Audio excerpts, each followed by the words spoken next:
President of South Africa. Your Excellency, you have the floor.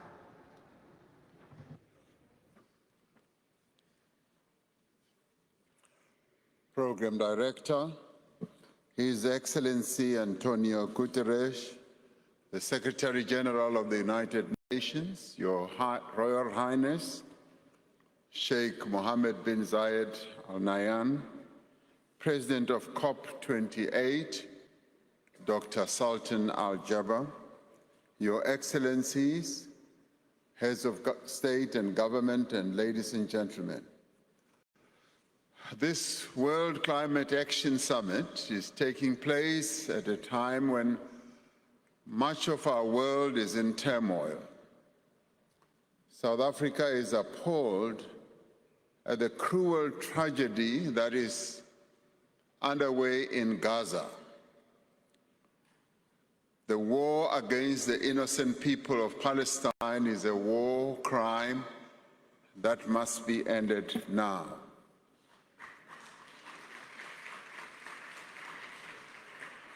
Yet, even as we are beset by numerous challenges, we cannot lose momentum in the fight against climate change. African countries are among the most vulnerable to the effects of a rapidly changing climate and have to adapt and build resilience within the context of historically low levels of development and a severely limited capacity. As South Africa, we applaud the landmark decision of COP28 to operationalize the new fund on loss and damage, and we also welcome the pledges that have already been made. If this fund is to effectively support those countries most vulnerable and that are affected by climate change, we need to mobilize more funding in a much greater scale.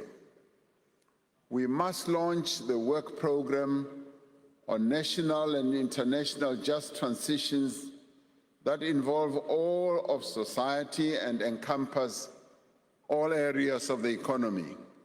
What is decided here at COP28 needs to be guided by science, it needs to be underpinned by equity and the principle of common but differentiated responsibilities and respective capabilities. Climate action is key to South Africa's sustainable development agenda. The South African government has just approved the implementation plan for our country's Just Energy Transition Investment Plan.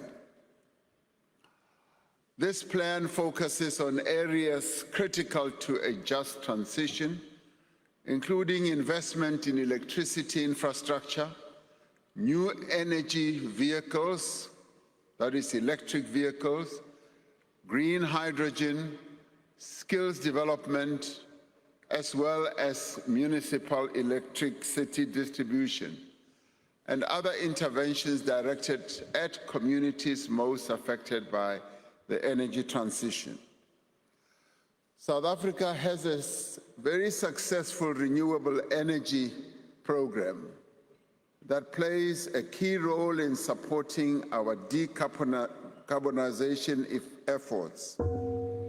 There are also promising developments underway in our country to harness the potential of green hydrogen and to beneficiate critical minerals as well as rare earths in support of development and driving the green transition. We must stress that multilateralism must remain central to global climate action. Unilateral, cohesive, and trade-distorting measures, such as carbon adjustment measures, are detrimental to developing economies. Innovative financing instruments such as special drawing rights are needed to ensure that funding does not increase the debt levels and burden of countries that are already struggling to service their debt. There can be no substitute for new, predictable, at-scale and appropriate public finance to support and help developing economy countries build climate resilience. After all, many of them were not even responsible for the damage to the climate as we see it now. Access to finance, skills transfer, and technology is key. Climate change adaptation and mitigation technologies should be regarded as a global public good and should not be exclusive to certain more advantaged countries.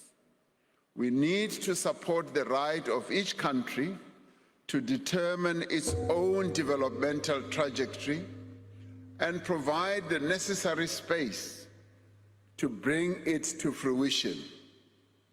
We should continue to work together in a spirit of solidarity and cooperation.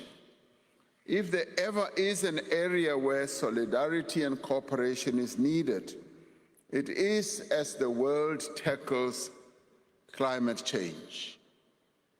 It should not be the exclusive area for certain countries.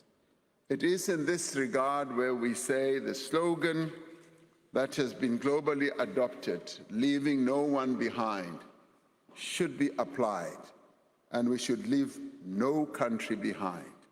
Thank you.